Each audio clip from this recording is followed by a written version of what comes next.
are young, we seek adventure. We want to move, to go, to explore the world. Adventure is one of those fantastic things that keeps us young and tickles our imaginations. Adventure can be far away, but it can be as close as a ride around town. Let's meet some of the people who help make it happen today on Hometown.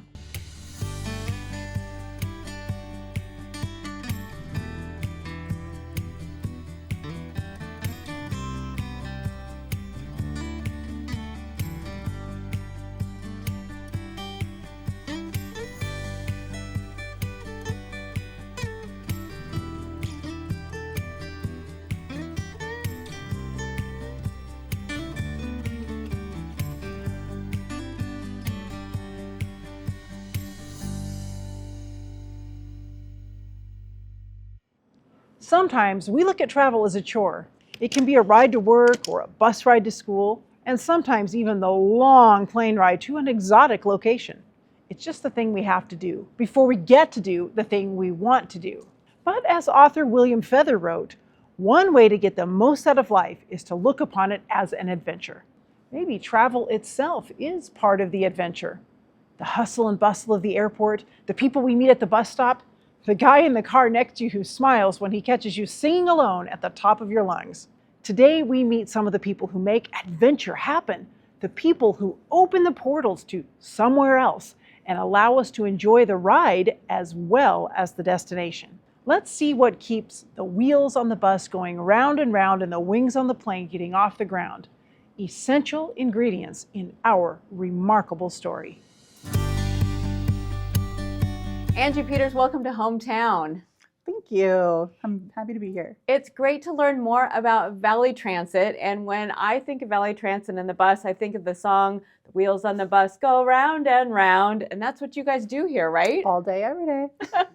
Well, thank you. So tell us a little bit about these super buses that we see driving around our valley. What's the history of Valley Transit? Yeah, we started rolling service in 1981. We were established before that and had to get buses, staff up, all of that. But we've been running since January 5th of 1981.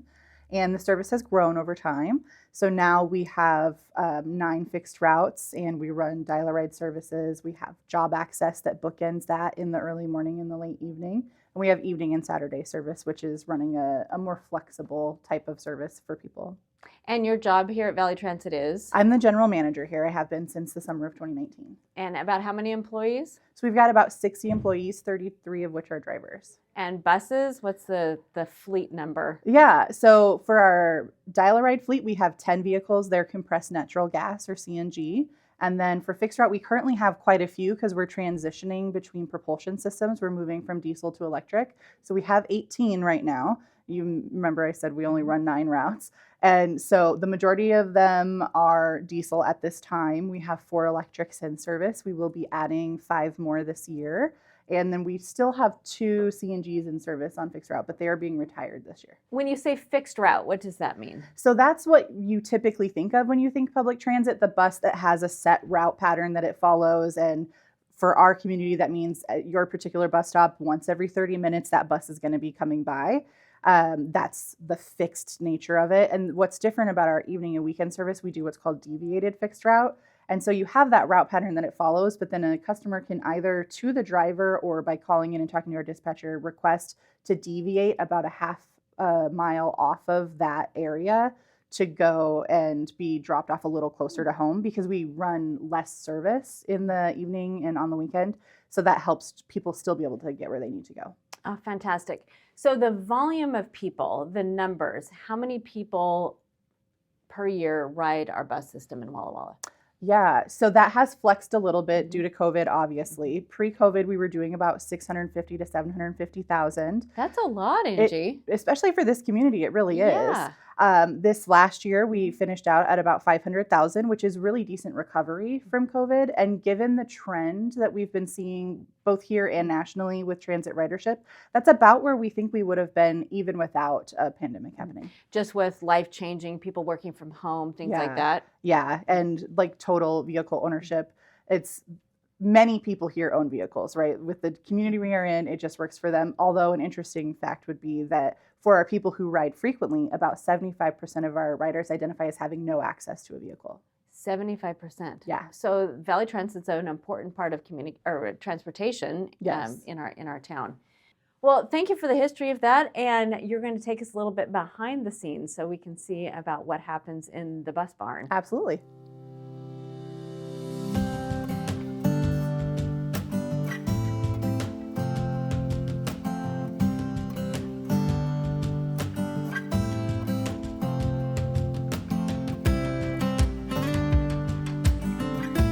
Angie, this is really cool inside. It's warm in here, and what is this? This is the bus barn. So this is where they all come to sleep at night after they do their service.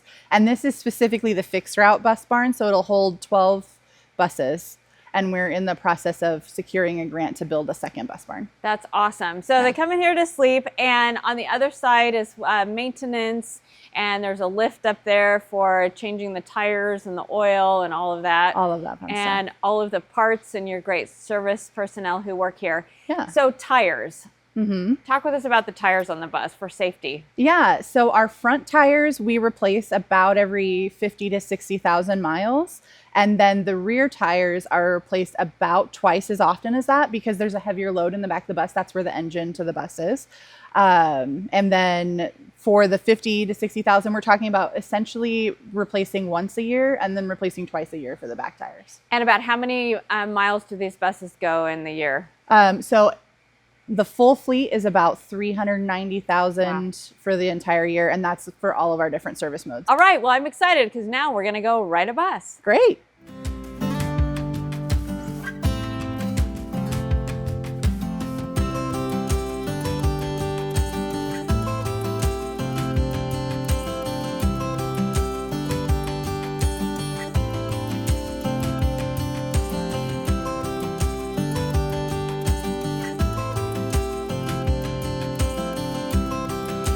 Angie, we've talked about people with disabilities and how the bus can accommodate them. So can you show us how that works with the ramp? Yeah, absolutely. The bus will kneel and then the ramp will come out so that we can board. This is great if you are in a mobility device, or if you're not, just maybe lifting your foot that high might be a challenge. Is a great way to use the ramp. And if Eric could put it out for us. Yes, Eric, our super bus driver here today. Thank you, Eric.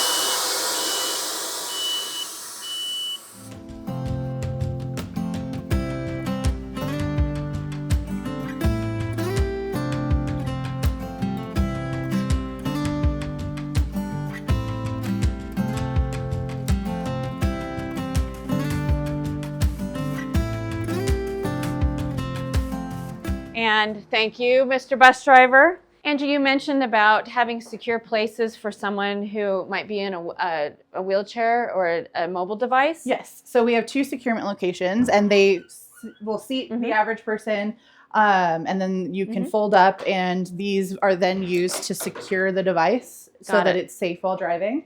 And our new buses that will roll out this year have what's called the Quantum, and it just folds in with a button push to hold the chair so a person can secure themselves, and it gives them a little bit more independence, which is pretty awesome. And if someone needs a hand from the bus driver, their bus driver can do that. Is that Yes, correct? and with this securement system, it is all done by the driver. The passenger just wheels in. And we do the rest. All right, great.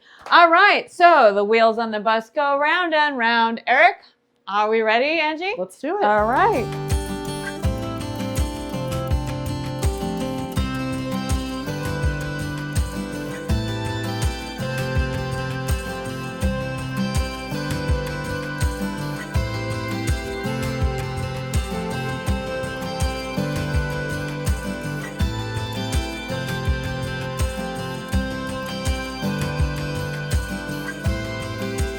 Someone who, say they, they live at home, they live by themselves, and this is a way. There's a bus stop at Walmart. I see a lot of people who are riding the bus at Walmart. And what would you say to someone who might think, oh, I don't know about riding the bus.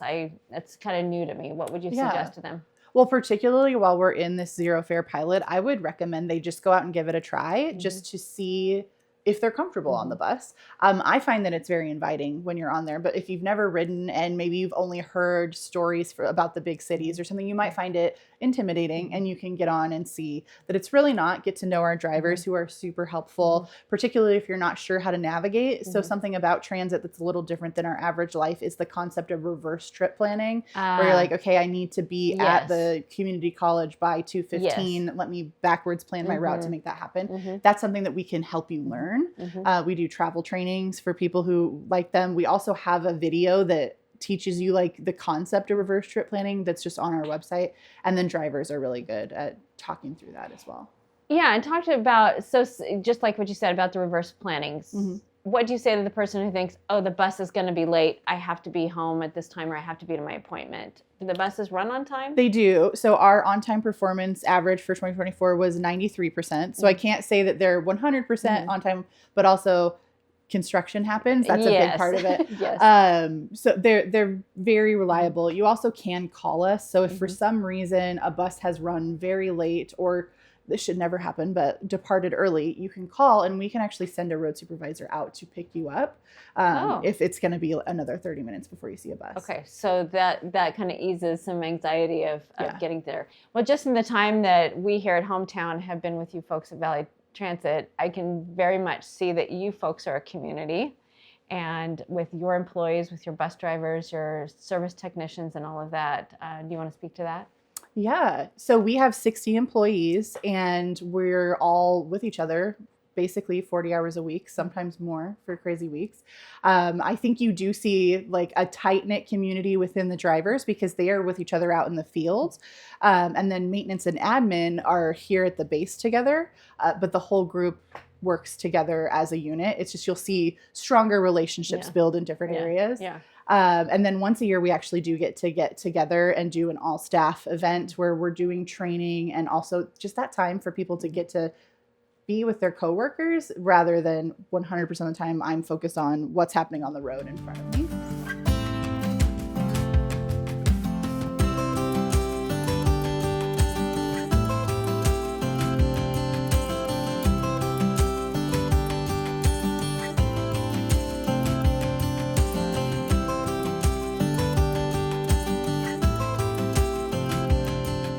Angie, we're on the bus downtown Walla Walla here on Main Street, and are kids riding the bus a lot? Yeah, actually about 25% of our ridership are people 18 and under. And then we're taking children during the year, often to and from school.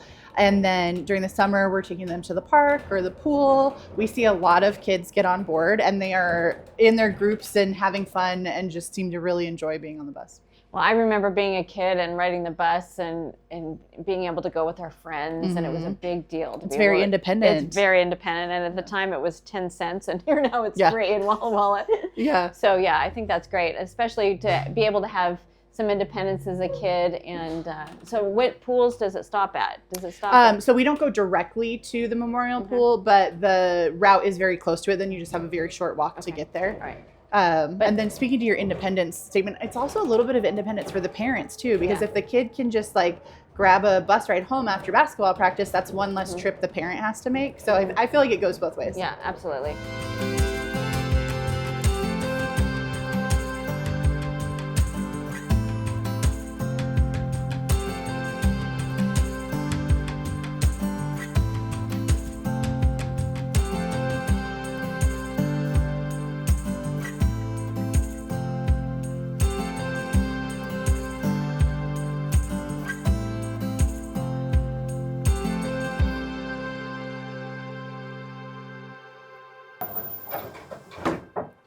Thank you, Eric.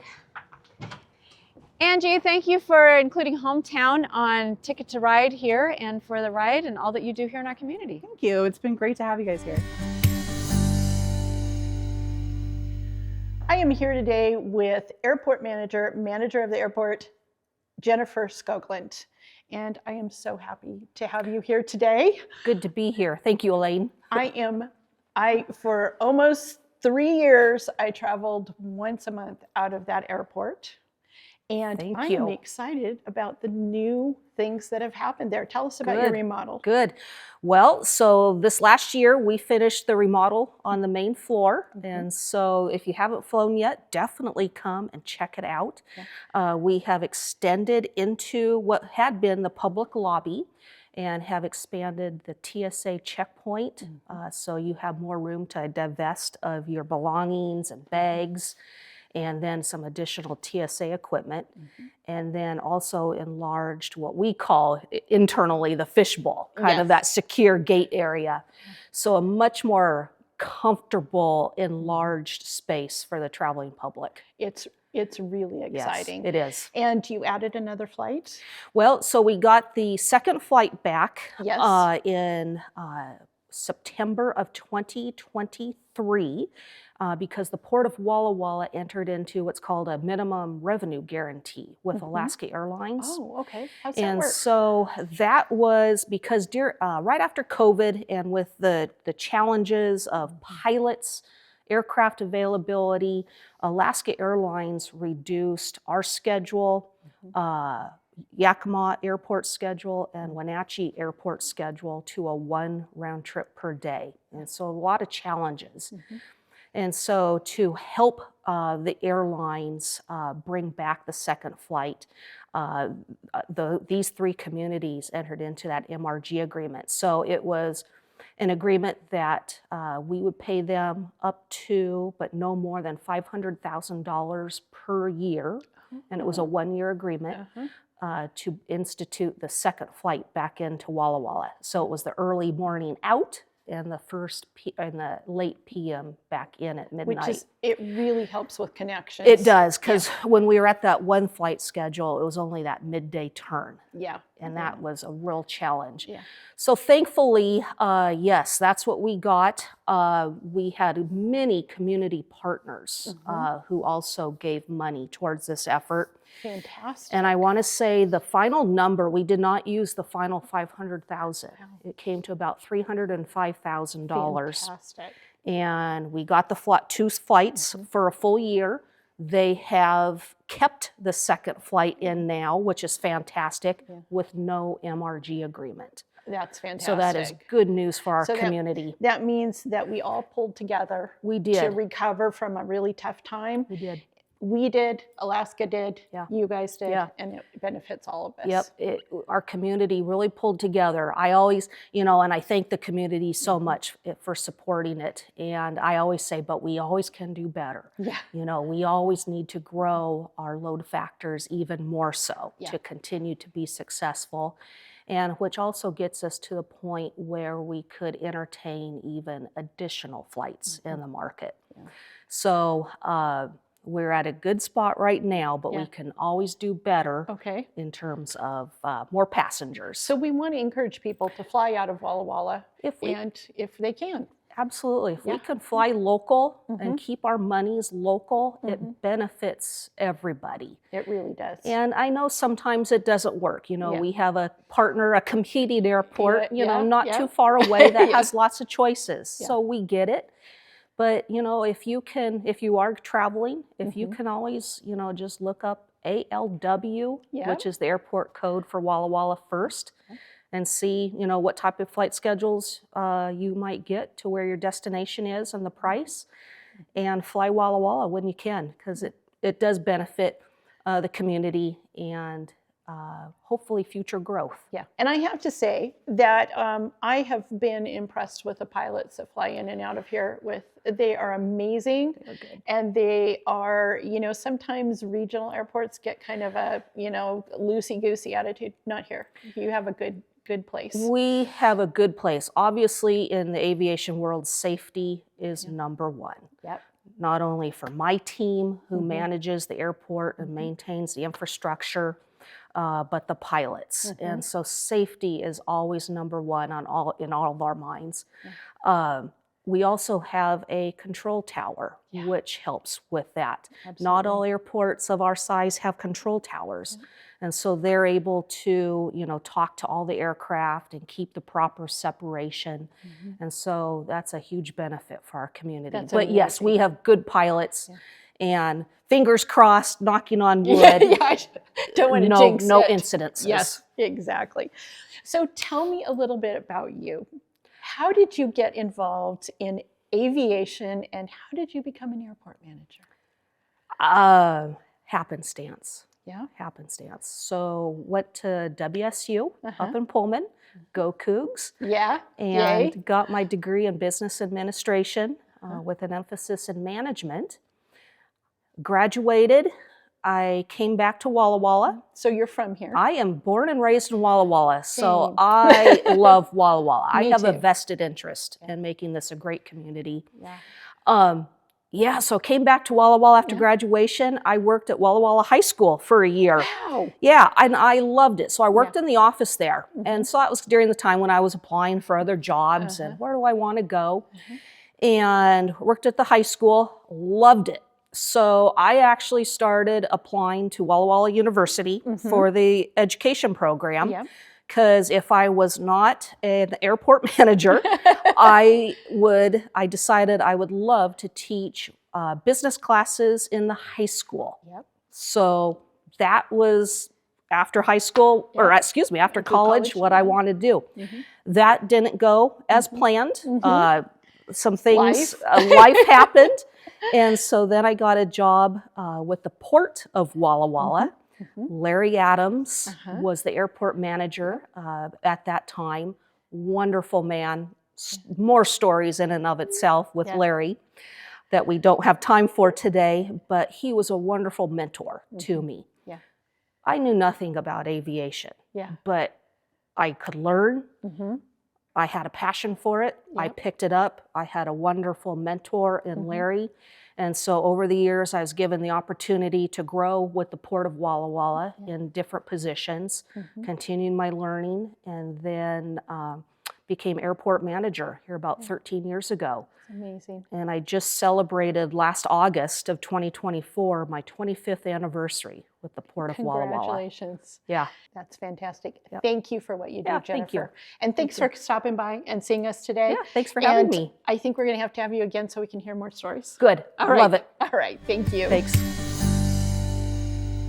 Hey everyone, so today I wanted to talk with you about a part of my life that many of you may not know about. Over the past 8 years, I have had the opportunity of working as a traveling documentary filmmaker. I have visited over 25 countries, and I can say that I have spent thousands of hours on airplanes. When I heard what today's episode was going to be about, I thought, yeah, I can definitely talk about air travel. The world is a big, big place, but no matter how many times I fly around the world, it will never cease to amaze me how we can casually step into a flying tube and in 24 hours or less, we can be on the other side of the planet.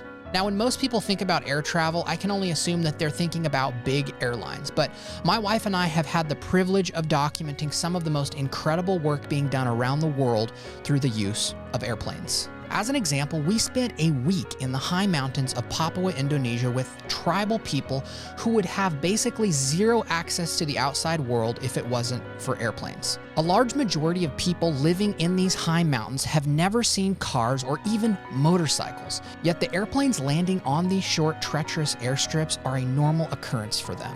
These planes have brought food, medical relief, and education to these remote areas. So I can be confident in saying that air travel has been an absolute game changer for the people in these mountains.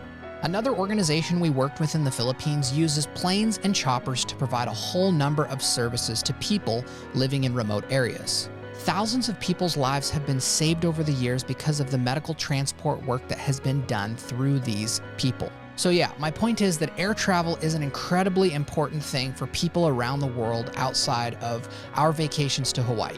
Okay, so the last thing I wanted to leave with you today, because of my experience and my wife's experience, I wanted to leave you with 4 practical tips for air travel. So, number 1, carry an empty water bottle.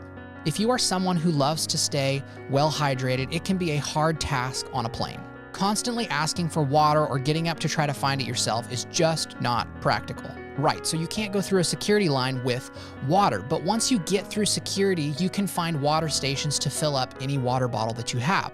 So if you're someone who wants to save the money and you don't want to spend the $6 on a water bottle in an airport, this is a great option.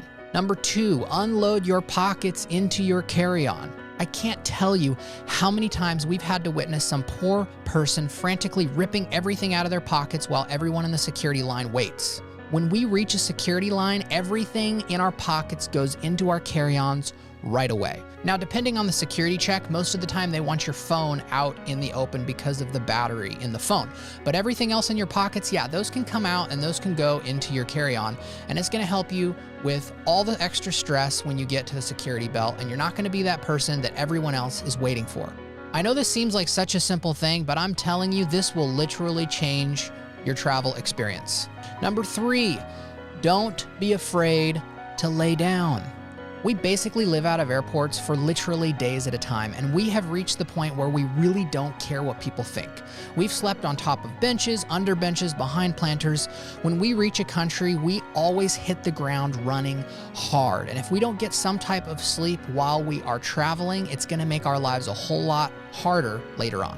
Okay, this is the last one, number 4. This is a big one. Spell your name correctly. Thankfully, we've only had this happen one time, but when ordering your tickets, if you get one letter in your name wrong on the ticket, they might not even let you on the plane. I guess it's a matter of national security if I add an extra A to my name. Trust me, you do not want to go through that. All right, that's the end of this segment of Discovery. Thanks so much for watching, and until next time, blessings, and I will see you on the next episode of Hometown. Bye-bye. It is a wonderful thing to enjoy life, to enjoy its adventures and discoveries. And I'm reminded of Ecclesiastes 8:15, which says, I commend the enjoyment of life because there's nothing better for a person under the sun than to eat and drink and be glad. It's easy to think of travel as the hard part and the ride as the annoyance. But it's always a good reminder that next time you're irritated in line or frustrated with the wait, stop, slow down, and enjoy a moment to dream about, in the words of Dr. Seuss, all the places you'll go. Oh hey, I better run and catch my flight. I wonder if they'll have biscotti on this flight. See you next week on another episode of Hometown.